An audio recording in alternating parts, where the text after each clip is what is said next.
You're sitting across from someone very old. Their hands shake when they lift the teacup. The afternoon light makes dust visible in the air between you. They're telling you about their childhood, about a city that doesn't exist anymore, about buildings that were torn down before you were born, and then they stop.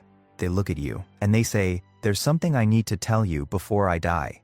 Something about what things really were, about what we really had. Now forget everything you think you know, about history, ending cleanly, about the last of ancient things dying centuries ago, buried in textbooks, safe in the past." Because in 1952, in a small apartment in Omsk, an old man told his grandson the truth, and then he died, and the truth died with him.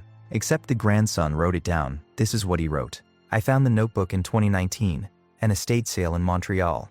The seller's grandmother had emigrated from Russia in 1956. 4 years after the man in the story died. The notebook was in a box of documents, Soviet travel papers, photographs of people whose names no one remembered anymore, letters in languages the family couldn't read. The estate sale was in a basement apartment in Mile End. November rain drummed against the windows. The seller was a woman in her 60s who spoke French with an accent that had been worn down by decades in Montreal but still carried something else underneath. Something Eastern European, something old. She didn't want to talk about the box. She said her grandmother never talked about Russia. Never talked about what she left behind. Just worked, raised children, died quietly, in 1989 without ever returning. The box had been in the grandmother's closet for 33 years. The granddaughter had never opened it until preparing for the estate sale. The notebook was small, brown leather, cracked at the spine like dried earth. The leather was soft, worn by hands, warmed by pockets. Someone had carried this, had held it close. Inside, the handwriting was Russian Cyrillic, dated entries spanning 1951 to 1953. The first 20 pages were ordinary grocery lists, weather observations, complaints about neighbors, reminders about work shifts. The handwriting was neat, controlled, the observations mundane. But 30 pages in, everything changed. The handwriting became urgent. Dense paragraphs with no breaks, words crowded against each other as if the writer was racing against something. Against time, maybe. Against forgetting. Against death. The ink changed too, became darker, as if pressed harder into the paper. As if each word was being carved rather than written. The first entry in this new style was dated November 12, 1952. "Grandfather is dying. The doctors say maybe 2 days, maybe 3. He can barely speak, but today he called me close. He grabbed my hand, his grip still strong despite everything, and he said, 'Get paper, get a pen. I have to tell you something before I go. Something true, something they erased.'" The next entry was November 13, 1952. I brought the notebook. Grandfather saw it and nodded. He told me to write everything down, word for word. He said, "They will say none of this was real. They will say we imagined it. But you will know what we lost. Someone has to know. Someone has to remember when I'm gone." Then came November 14, 1952, the longest entry, 15 pages written in a single day, the handwriting getting shakier toward the end, the words sometimes crossing over themselves, but never stopping. "Grandfather died this morning. But before he went, he told me things. He told me everything. I wrote as fast as I could. My hand aches, but I can't stop. If I stop, I might forget. And he made me promise not to forget." I paid 40 Canadian dollars for the notebook. The seller seemed relieved to be rid of it. I had it translated. Then I spent 3 years trying to verify what it claimed. What I found was impossible, but it was also true. The grandfather's name was Mikhail Sokolov, born April 1869 in Kazan. Died November 14, 1952, in Omsk, 83 years old. I found his death certificate in digitized Soviet records. Cause of death, cardiac failure. No surviving family listed except grandson Victor, age 19. No other details, just a name, a date, a cause, and then nothing. The bureaucratic minimum. The official erasure that comes with death in a system that doesn't care about individual lives. But Victor's notebook gave Mikhail a different kind of survival. Victor wrote that his grandfather had been sharp until the very end, could recite Pushkin from memory, could do complex calculations in his head without paper, could describe buildings demolished 50 years earlier with perfect architectural precision, could remember the exact placement of windows, the precise angles of roof lines, the specific colors of stones. Victor wrote that Mikhail had worked as a postal clerk for 40 years, a quiet job, a safe job, the kind of job that let you disappear into Soviet bureaucracy and never attract attention, never be noticed, never be questioned. But according to Victor's notes, Mikhail waited until 2 days before his death to speak, as if he'd been carrying something too heavy, too dangerous. And finally, the weight of silence became heavier than the weight of truth. What Mikhail told Victor was this: he was Tartarian, not Russian, not Soviet, not Tatar, Tartarian. He said the word as if it still meant something, as if there was still a living nation behind it, not just a ghost on antique maps, not just a Western cartographic mistake, not just a confusion of medieval geography. He said, "I am the last one who remembers what it was, the last one who lived in the real buildings, who knew what they were for, who saw them working before they were changed. When I die, no one will remember. They will only know the lies." Victor, the whole conversation. It took 7 hours, apparently. Mikhail's voice was weak, but he wouldn't stop. Wouldn't let Victor leave to get help, to call a doctor, to bring medicine. He said, "Let me finish. This is more important than another day. Another day won't change anything. But this, if you don't write this down, it disappears forever." He described a Kazan that doesn't exist in any official record. A city that sang. Mikhail said he grew up in a city of red brick and white stone, where every major building had copper domes that sang in the wind. He used that exact word, sang.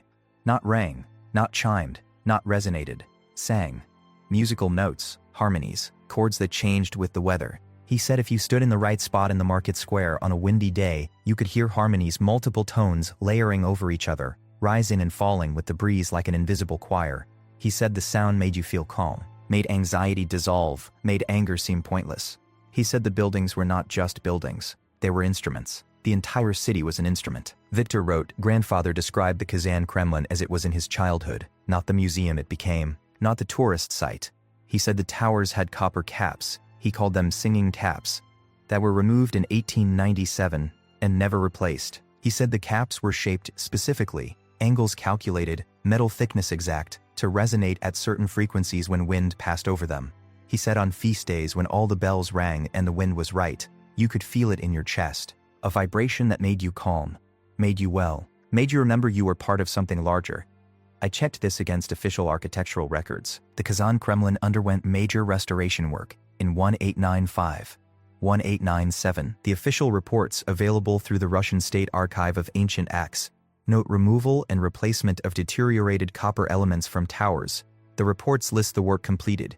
August 1897, copper elements removed, replaced with slate roofing, structural integrity restored. They don't explain why the copper elements were deteriorated. Copper doesn't deteriorate like that. It patinas, turns green, but it lasts centuries. The reports don't describe what shape the copper elements had, don't specify the angles, the thickness, the geometry. They just note removed, replaced, work completed. The copper caps are gone. The towers are silent now.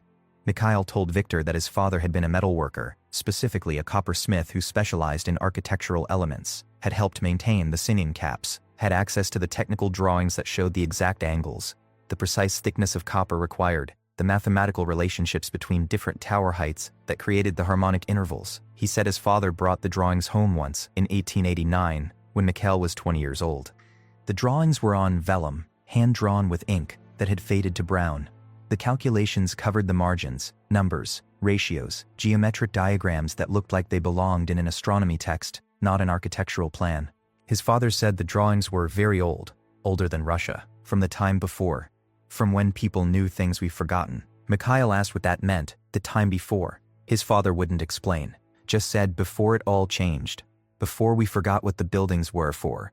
In 1918, Mikhail's father was arrested during the Red Terror. His workshop was searched. The technical drawings, all of them, decades of work, were confiscated. He disappeared into a prison in Sviazhska and never came back. No trial, no explanation, just gone.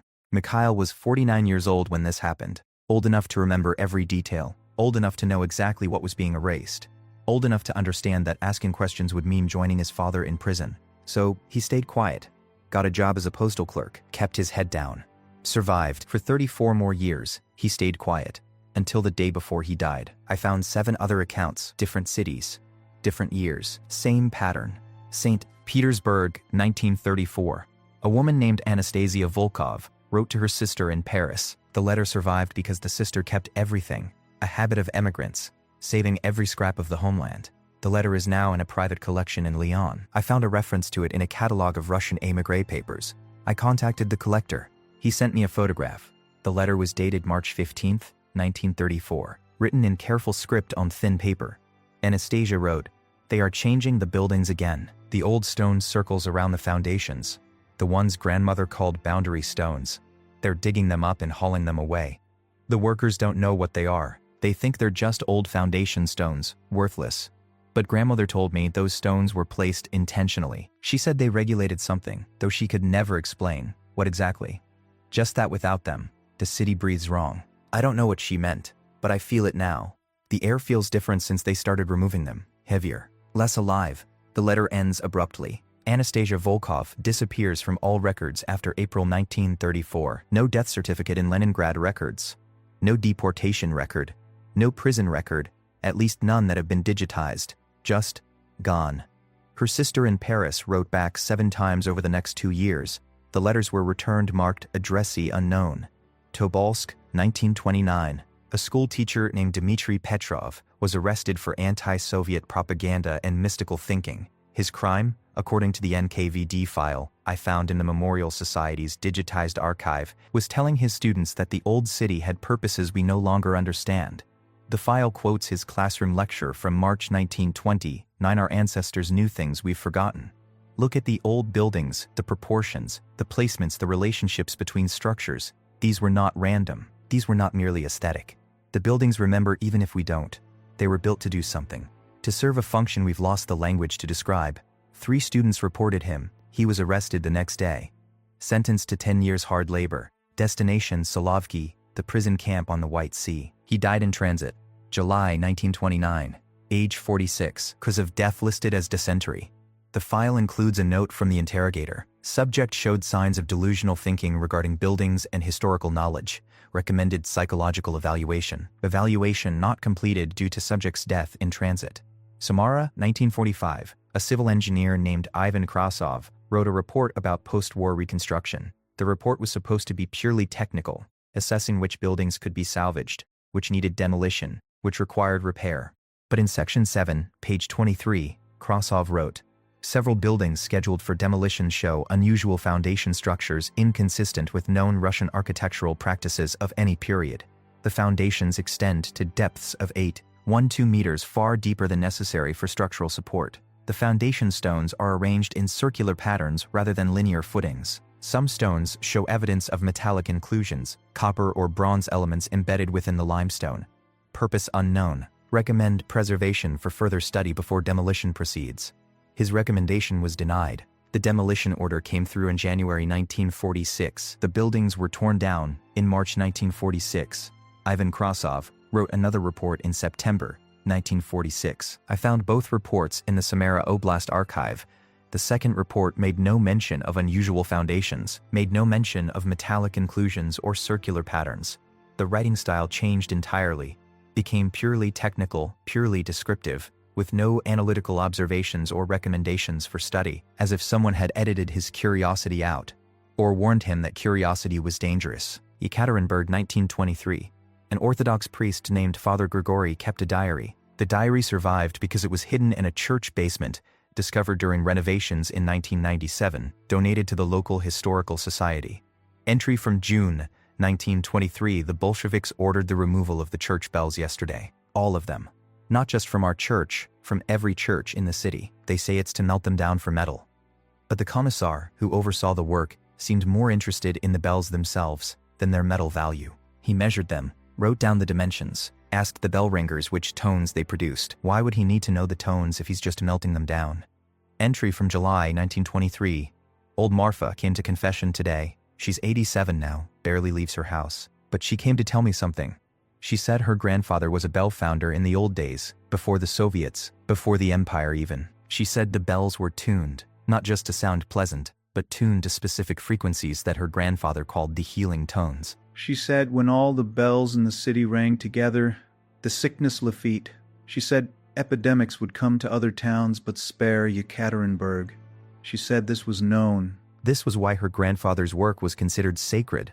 Not just religious, sacred in an older sense. Necessary. Entry from August 1923. They took Marfa today. I don't know why. She's an old woman who speaks to almost no one. But 2 men came to her house and took her away. Her neighbor said they asked if she had any papers from her grandfather, any drawings or writings about bells. She said no, they took her anyway. No further entries mention Marfa. Father Grigori himself disappears from records in 1924. 4 people, 4 cities, all saying the same thing. The old buildings were something else, were more than they seemed, had purposes we've forgotten, and asking questions about them was dangerous, fatal usually. Mikhail told Victor about the language. This part of the notebook runs for 6 pages. Victor's handwriting becomes even more cramped here, as if he was trying to fit as much as possible onto the page, as if he knew he was running out of time. Mikhail said there was a language that some of the old people still spoke when he was a child in the 1870s and 1880s. Not Russian, not Tatar, not any of the minority languages of the Volga region. Something else. He said it sounded superficially like Russian, used similar sounds, similar rhythms. But the grammar was different. The vowels were longer, more varied. And there were words for things that didn't exist in Russian, concepts that required entire sentences in Russian but had single words in this older language. He gave Victor examples. Victor wrote them down phonetically, noting that he was probably misspelling them, that he didn't know if he was capturing the sounds correctly. Crossnota, not just the color red, not just redness, but the frequency of red, used specifically to describe certain bricks. Mikhail said his grandmother would touch a brick and say Ito Crossnota, and his father would nod and know exactly which bricks to select for a project, the red ones that resonated at the correct frequency. Stoyania, not just standing or remaining upright, but standing in correct relationship, used to describe buildings positioned relative to each other. Mikhail said the old people would look at a new building and say, Onona stoyanie, it is not in standing, meaning its position relative to other buildings was wrong, broke the pattern, disrupted something. Zvonkost, not just resonance or sound quality, but specifically the quality of resonance that heals, used to describe bells, domes, certain architectural features. His grandmother would stand in a church and listen to the bells and say, Zonkost slabaya, the healing resonance is weak, meaning something was wrong with the tuning. Dusha kamyan, literally soul of stone. But Mikhail explained it meant something more specific, the memory held in stone, used when talking about old buildings. The stones remember what they were built for, even if people forget. Vremyadu, the time before, not just the past, specifically the time before something changed, before something was lost. His grandmother used this phrase constantly. In the Vremyadu, we knew. The Vremyadu people built differently. He said his grandmother spoke this language fluently. She was born in 1809, died in 1890. One lived 82 years, spanning a time when the old world still lingered and the new world was already crushing it. She told Mikhail, when he was 22 and she was dying, when I am gone, no one will speak this properly anymore. The young people mix it with Russian. They forget the old words. The words that matter, the words that name the things we need, names for. She made him memorize certain phrases. Prayers, he thought at first, but she corrected him, not prayers, instructions. For the buildings. For when someone remembers how to use them again. He taught them to Victor on that final day. Victor wrote them down, phonetically, with the admission, I don't know if I'm spelling these right. I don't know if they mean anything anymore. But grandfather said someone should know they existed. I had the phrases analyzed by Dr. Elena Sokolova, a linguist at McGill University, who specializes in extinct Uralic and Turkic languages. She spent 2 weeks with the transcriptions. Her response, these phrases are unlike any documented language I'm familiar with. They resemble Volga Turkic languages in phonology, the sound patterns, but the grammatical structure appears inverted. In Turkic languages, vowel harmony flows in a specific direction within words. These phrases violate that pattern. Intentionally, it seems, as if someone took Turkic and reversed the harmonic flow. Additionally, there are loan words from what might be Old Church Slavonic, but incorporated in ways that don't follow known historical patterns of borrowing. I would need more context to classify this properly, but I can say with confidence, this is not a dialect of any living or documented extinct language in the Volga-Ural region. It's something else, something we don't have a category for. The language died with the old people, probably sometime in the 1920s, when speaking anything other than Russian became ideologically dangerous, when being different became fatal, when uniformity was enforced with prisons and bullets. The pattern Mikhail described was specific, mathematical, exact. He said the old cities Kazan, Samara, Tobolsk, Yekaterinburg, Omsk, Tomsk, Ufa, Perm, were built on a grid, not the grid you could see in the streets, which were often meandering, organic, following the landscape. A deeper grid, a hidden grid, he said, If you mapped the major buildings, the ones with copper domes or stone foundations that went down too far or bells tuned to specific frequencies, you'd see geometric relationships. Perfect geometric relationships. He said his father had shown him this once, in 1889, using a survey map of Kazan and a straight edge. His father drew lines connecting the Kremlin towers to the Marjani Mosque to the Epiphany Cathedral to the Gostiny Dvor trading house. The buildings formed triangles, equilateral triangles, perfect 60-degree angles at each vertex. The distances between them followed specific ratios. His father had written them down. 1 1.6, 1 8, 1 2.4, 1 4. Numbers that meant something, though his father wouldn't explain what. Mikhail had memorized the numbers because his father said they were important, said they were the numbers that make things work. I tried to verify this. I gathered old maps of Kazan from 1890, before the major demolitions of the 1930s. I found them in the Russian State Library's digital archive, survey maps, architectural plans, city development documents. I marked every building Mikhail mentioned in the notebook: the Kremlin Towers, the Marjani Mosque, the Epiphany Cathedral, the Gostiny Dvor Trading House, the Zilantov Monastery, the Church of the Exaltation of the Cross. I scanned the maps and imported them into CAD software, georeferenced them, corrected for distortion. Then I connected the buildings with lines. The triangles appeared, not approximately, not sort of.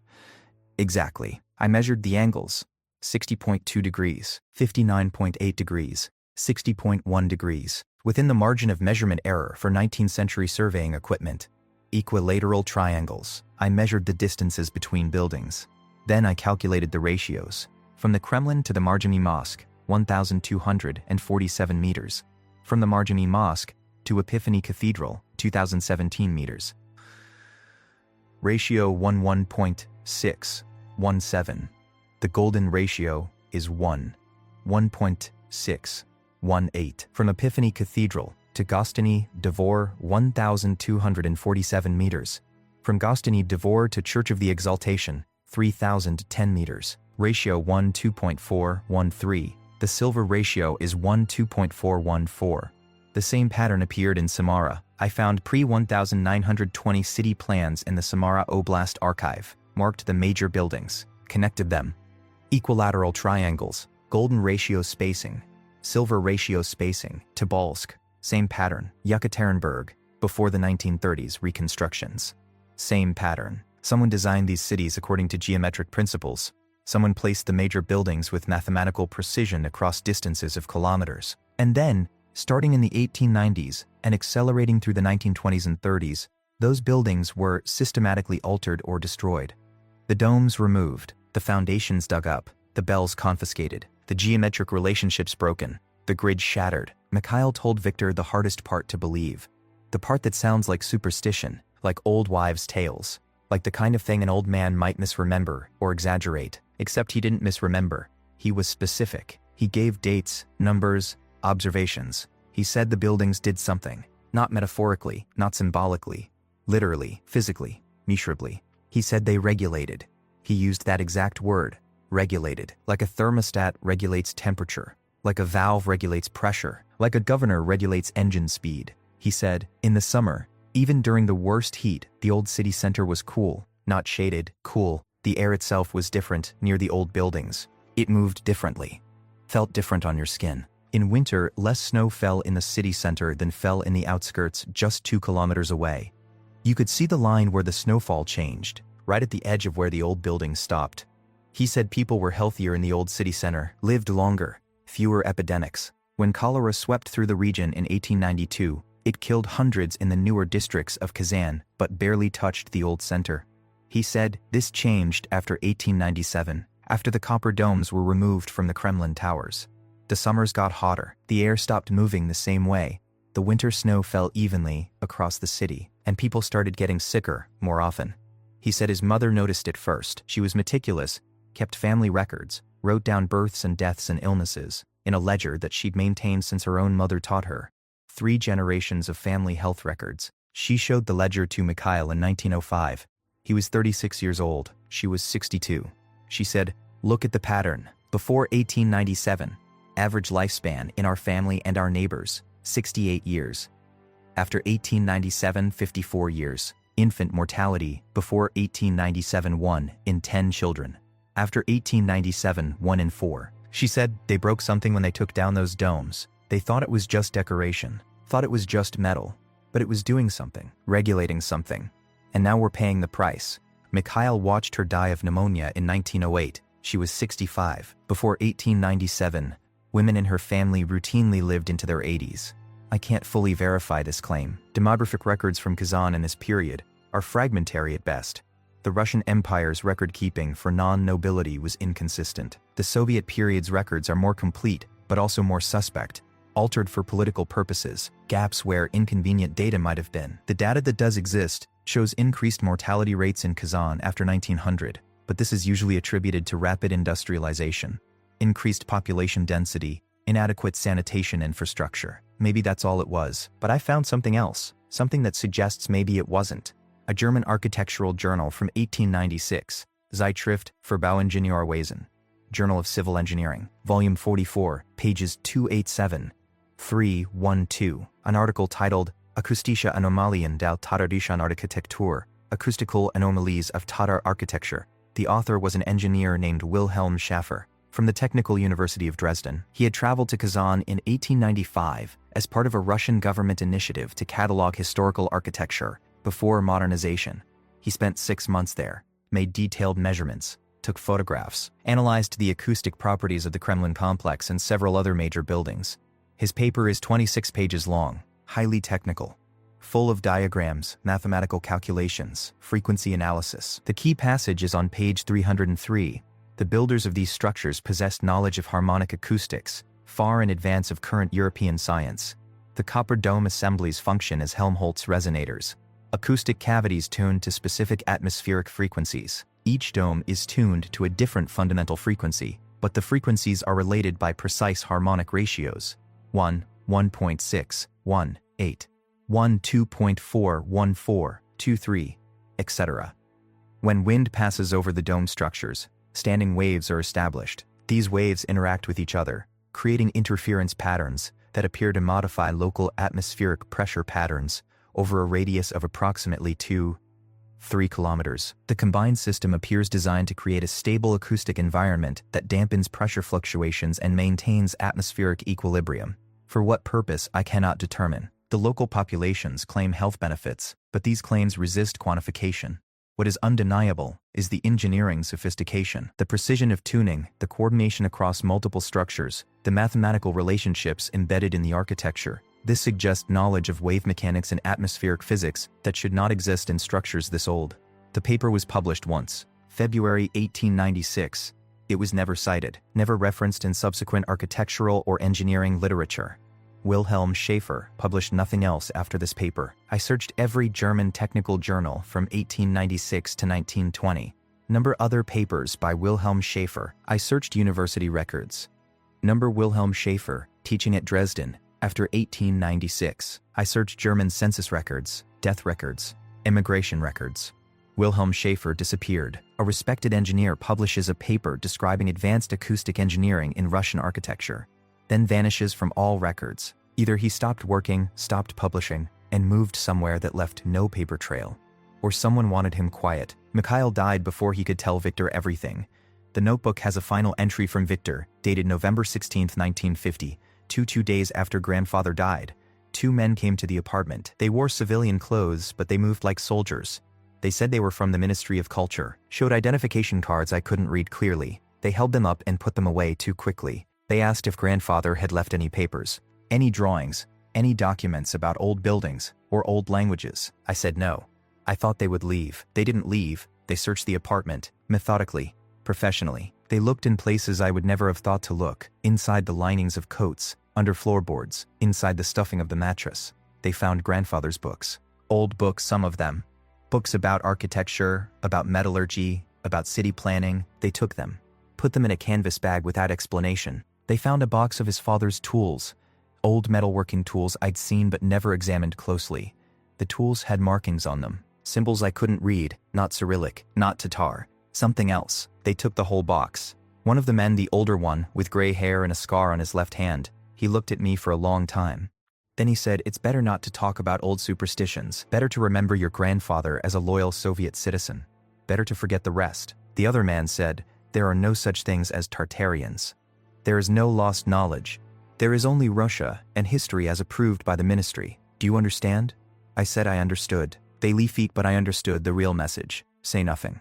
Write nothing. Remember nothing. Or disappear like grandfather's father disappeared. Like everyone who asked questions disappeared. So I will write this down. I will keep it hidden, but I will not speak of it. Not here, not in this place where curiosity is punished and truth is dangerous. Victor never spoke about it again, according to family stories passed down to his granddaughter. He emigrated to Canada in 1956, during the brief window when Soviet emigration was slightly less restricted, brought the notebook but never showed it to anyone, never translated it, never explained what it contained. His granddaughter found it after he died in 2007. She didn't read Russian, didn't know what it said, didn't know it mattered, put it in the estate sale box, and that's how it ended up in Montreal, in a basement in Mile-End, in my hands. In 2019, 67 years after Mikhail Sokolov died, the last person who remembered what the buildings really were, what they really did, what was lost when they were changed. I went to Kazan in 2021, the air already cold, the leaves already fallen. I stayed in a hotel near the Kremlin, modern, efficient, identical to hotels in any Russian city. No character, no memory. I walked through the Kremlin on my first morning. Tourist crowds, guided tours, information plaques explaining the history, the official history, Catherine the Great, Ivan the Terrible, the conquest of 1552, the architectural restorations of the 19th-20th centuries, no mention of singing domes, no mention of geometric patterns, no mention of health benefits, or atmospheric regulation. I stood where Mikhail said you could hear the harmonies, in the market square, equidistant from 3 towers. I stood there for an hour, waiting. There was no singing, just wind over slate roofs, just the sound of tour guides explaining simplified history to tourists who wouldn't remember it tomorrow. Just silence where harmony used to be. I found the foundations of the Gostiny Dvor trading house. It was demolished in 1933 during Stalin's reconstruction of Kazan. The site is now a parking lot, but if you know where to look, if you examine the ground carefully, you can see the outline. The foundations are still there, buried under asphalt, and 70 years of forgetting. I got permission. It took 3 weeks of bureaucratic navigation to examine the foundations. The city dug a small exploratory trench as part of a pipeline project. I was allowed 15 minutes of observation before they filled it back in. The stones were limestone, cut in blocks that weighed, by my rough calculation, about 12 tons each. No mortar, just friction-fit precision. The stones cut so exactly that no binding material was needed. I measured what I could in 15 minutes. The proportions matched Mikhail's descriptions exactly. The depth matched what the German engineer Wilhelm Schaefer had described in 1896. The official history says the Gostiny Dvor was built in 1770 by local merchants, using local labor and conventional construction methods. The stones say something different. They say someone who understood weight distribution and load-bearing physics and acoustic resonance placed them, someone who knew what they were doing, someone who had knowledge that shouldn't exist in 1770. Or maybe the building wasn't built in 1770. Maybe it was built earlier, much earlier, and someone in 1770 just claimed it, relabeled it, attributed it to themselves. The stones don't say when they were placed. They just sit there, silent, holding weight, remembering. I talked to an old woman who sold flowers near the Kremlin gate. I bought carnations and asked if she'd heard any stories about the old buildings, about what they used to be like before renovations. She looked at me for a long time. Her eyes were blue, faded with age, but still sharp. She didn't answer immediately. Then she said, in Russian, "My grandmother said they used to sing. The towers." She said you could feel it in your bones. A vibration that made you calm. That made you remember you belonged somewhere. I asked if her grandmother had told her anything else. The flower seller glanced around, checking if anyone was listening. Then she leaned closer. Grandmother said people were different then, before they changed the buildings. She said people lived longer, were healthier, less angry. She said the buildings did something to the air, made it good for people. She paused. Then, but that was a long time ago, before the war, before everything changed. Grandmother died in 1963. She said it was better not to talk about old things, said it brought trouble. I asked if she believed it. She shrugged. Does it matter what I believe? The towers are different now. Whatever they were, they're not that anymore. She wouldn't say anything more, turned back to her flowers, arranging them in their buckets, done with questions. The questions that remain. Who were they? The Tartarians. Not the Mongol Confederation that history remembers. Not the medieval Turkic tribes. The other ones. The ones who built cities on geometric principles. Who spoke a language with words for frequencies and resonance. Who understood something about sound and stone and human health that we've forgotten? Were they an empire? A civilization? A network of city-states? Mikhail called them Tartarian, but was that their name for themselves? Or was it a name others gave them? A name that got confused, mixed up with other names, until it meant nothing specific anymore. The maps from the 1600s and 1700s show Tartary covering huge areas of Central Asia and Siberia. But the maps are inconsistent. The borders change. The descriptions are vague. Western cartographers drawing maps of places they'd never visited, filling in blanks with rumors and speculation. Were the Tartarians those map makers' confusion? Or were they real? And the confusion is intentional, later obfuscation to hide what was there. What did the buildings do? Regulate, Mikhail said. Atmospheric pressure patterns, health, longevity, emotional stability. Through acoustic resonance? Through geometric relationships that created standing waves in the atmosphere? Modern physics recognizes that sound waves can create pressure, can move air, can even levitate small objects under the right conditions. But city-scale atmospheric modification through architecture, that's not in any textbook. Either the Tartarians understood physics were only beginning to rediscover, or what they did wasn't physics as we understand it, was something else, something that doesn't fit our categories. When did they end? Gradually, Mikhail suggested, the knowledge fading across generations, the language mixing with Russian until the old words were lost, the technical understanding dying with the craftsmen who maintained the buildings. The timeline seems to be slow decline through the 1800s, accelerated erasure in the 1920s and 30s, final death in 1952 when Mikhail died. But when did it start? When did the decline begin? The copper domes came down in the 1890s. But were they already not being maintained properly before that? Were the skills to repair them properly already lost?